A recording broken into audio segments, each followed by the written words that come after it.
Lot of fast-paced developments in Kathmandu. The Nepali cabinet, led by the Nepali Prime Minister KP Sharma Oli, has asked the president of the country to prorogue the parliament. That means that the Nepali Prime Minister will not have to face the Nepali Parliament when it comes to no confidence motion. Also, he can bring in ordinances.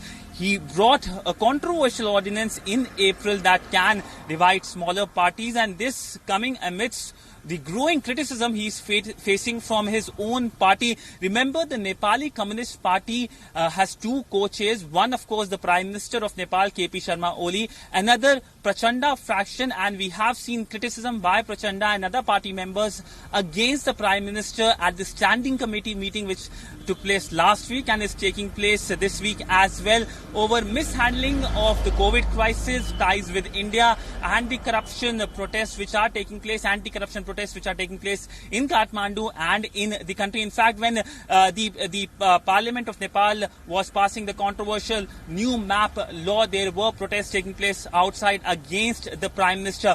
How does India fit in? Well, we know that the Nepali Prime Minister has been playing the nationalism card by deflecting attention to India, creating artificial controversies, and it seems now he's running out of that, and with the growing pressure inside the party and in the country, he is facing a lot of problems now, and this political development today of proroguing the parliament is outcome of this entire crisis, so that he can save his chair as the Prime Minister. In fact, on Sunday he said that India wants to topple him, and immediately on Monday there was criticism in his own party.